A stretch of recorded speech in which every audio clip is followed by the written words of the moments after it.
మౌలికమైన సర్దుబాటు కాకుండా, మౌలికమైన రాజీలు కాకుండా, మౌలికమైన అధికారాలకు భంగం కలిగించేవి కాకుండా ఉన్నట్టయితే ఆ మేరకు సర్దుబాట్లకు మనం సిద్ధపడడంలో అభ్యంతరం లేదని నేను అనుకుంటున్నాను. ఎందుకంటే ఇదేదో శాశ్వతమైనది కాకపోవడం లేదు కొంతకాలం వరకు.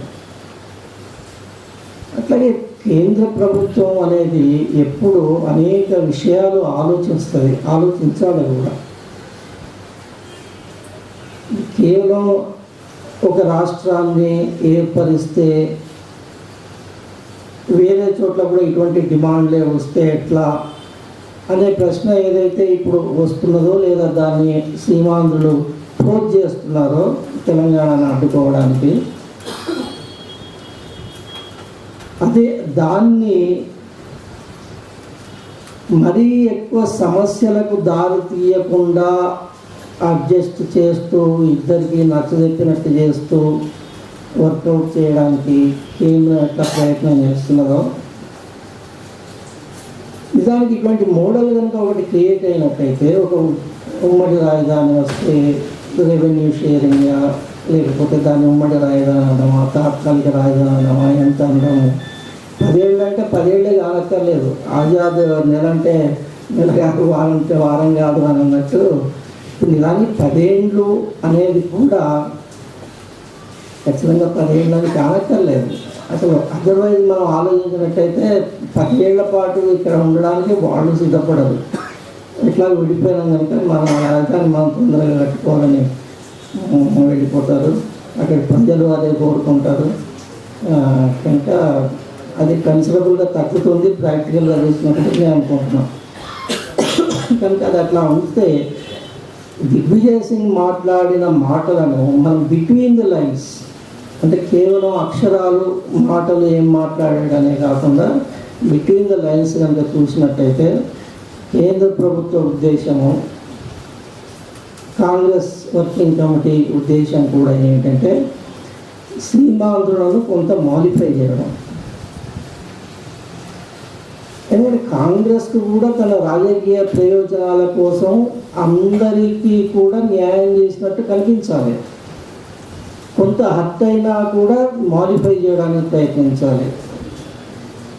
ఇది ఎవరైనా చేసే సహజమైన ప్రయత్నమే. కనుక 10 ఏళ్ళు అనేది ఆ విధమైన మాడిఫికేషన్ ప్రయత్నాల్లో ఒకటని నేను అనుకున్నాను. ఎట్లాగైతే మనము మీరు తెలంగాణకైతే ఒప్పుకోండి, మీ శాంతి భద్రతలకు ఏమైనా సమస్య వస్తుందని మీకు అప్రిహెన్షన్స్ ఉంటే అప్పుడు ప్రత్యేకమైన ఏర్పాట్లకు మాకేమీ అభ్యంతరం లేదని మన వైపు నుంచి మనమే వాళ్ళ మీటింగ్లో ఇదివరకు ఎట్లాగైతే ఆఫర్ చేశామో, ఇలాంటి ఆ మీటింగ్లో కేసీఆర్ లేరు కానీ హరీష్ ఉన్నారు. హరీష్ కూడా అదే మాట్లాడారు, జయశంకర్ సార్ కూడా అదే మాట్లాడారు. అదేమిటి మాడిఫై చేయడానికి, వాళ్ళకి కొద్దిగా భరోసా ఇవ్వడానికి. కనుక ఇటువంటి ఇష్యూస్ వచ్చినప్పుడు ఒక రాష్ట్రాన్ని విభజించడం అంటే అది అక్యూట్ సిచ్యువేషన్. అక్యూట్ సిచ్యువేషన్స్ వచ్చినప్పుడు ఎవరైనా సరే రెండు వైపులా కూడా కొంత నచ్చ చెప్పడానికి, బుజ్జగించడానికి, ఏదో ఒక ఈ జేబులోంచి అది తీసుకుంటే ఆ జేబులో ఇంకోటి ఏదో పెట్టడానికి ఇక ప్రయత్నిస్తుంటారు. అయితే ఇదంతా సాఫ్ట్ థింకింగ్ లాంటిది కావచ్చు. సరే, నేను ముందే అన్నట్టు కీడించి మేలంచమన్నట్టు మన జాగ్రత్తలో మనం ఉండాలి. కానీ అదే సమయంలో మరీ ఎక్కువ భయపడిపోవాల్సిన అవసరము, హెజిటేట్ కావాల్సిన అవసరము కూడా ఉన్నట్టు నాకైతే అనిపించడం లేదు. అంటే నిన్న వరుసగా మీటింగ్లు జరిగినాయి, ఇవాళ క్యాబినెట్ మీటింగ్ జరగలేదు కాబట్టి అనుమానాలు మొదలవుతున్నాయని దేశపాండే గారు రాజేంద్ర గారు ఏమవుతున్నారు. అది నిజానికి క్యాబినెట్ మీటింగ్లో ఇంకా ఇది వస్తుందో లేదో మనకు తెలియదు. అయితే ప్రైమ్ మినిస్టర్ ఆఫీస్ నుంచి హోమ్ మినిస్ట్రీకి already cabinet note on Telangana తయారు చేయమని ఇన్స్ట్రక్షన్స్ వెళ్ళిపోయినాయి మార్నింగే. మరి అది ఇంకా ఒక ముందడిగే కదా. అదే సిడబ్ల్యూసి ఎప్పుడో జరుగుతుంది, యూపీఏ ఎప్పుడో జరుగుతుంది అని డేట్ చెప్పారు. కానీ రెండింటినీ చాలా అడ్వాన్స్ చేసి ఒకే రోజు పూర్తి చేస్తుంది కదా. కనుక ఓవరాల్గా బ్యాలెన్స్డ్ వ్యూ తీసుకోవడము అనేది అవసరం. కాన్షియస్గా ఉంటూనే బ్యాలెన్స్డ్ వ్యూ తీసుకోవాలి, కానీ మరీ ఎక్కువ గాబరా పడవలసిన అవసరం కూడా లేదు. పాము కరుస్తుందేమో అని మనం జాగ్రత్తగా ఉండాలి, కానీ కనిపించిన ప్రతి పాము తప్పక కలుస్తుంది అనుకోనక్కర్లేదు. కరవని పాములు కూడా అనేకం ఉంటాయి. అతనే తాడును చూసి పాము అనుకోవాల్సిన అవసరం అంతకంటే లేదు. ఎందుకంటే తాడును చూసి పాము అనుకొని గుండాలు తెచ్చుకునేవాడు చాలామంది అంటారు. ఇది నాకు అనిపించే విషయం.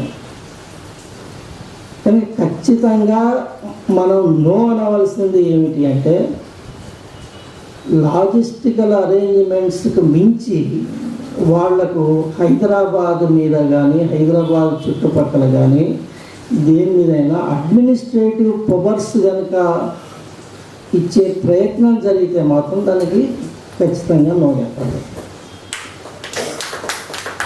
అట్లాగే కేవలం రెవెన్యూ షేరింగ్ కాకుండా పన్నులు వేసే అధికారము, పన్నులు వసూలు చేసే అధికారం కూడా ఇవ్వడం జరిగితే దానికి ఖచ్చితంగా నో చెప్పాలి. ఎందుకంటే అప్పుడు అవి ఇన్స్టిట్యూషనలైజ్ అవుతాయి. అవి అడ్మినిస్ట్రేటివ్ పవర్స్ అయితే అవి ఇన్స్టిట్యూషనలైజ్ అవుతాయి. వాళ్ళు ఇక్కడ 10 ఏళ్ల పాటు ఉంటే 10 ఏళ్ల పాటు కూడా అందులో వాళ్ళకు భాగస్వామ్యం అధికారం ఉంటుంది. అట్లా కాకుండా కేవలం రెవెన్యూ తీసుకోవడం వరకే అయినా, లేదా కేవలం శాంతి భద్రతలు అనేది నిజానికి అందులో హ్యూమన్ యాంగిల్ కూడా ఉన్నది, మనం దాన్ని ఇగ్నోర్ చేయకూడదు. కనుక దానికోసం ఏమైనా ప్రత్యేక ఏర్పాట్లు చేసినా కూడా మనం దాన్ని కావాల్సిన అవసరం లేదు. ఇది మనం గుర్తించుకోవాల్సింది అనేది. సరే, ఇప్పుడు రానున్న రోజుల్లో ఏం జరుగుతుంది ఏమిటి అనేది నేను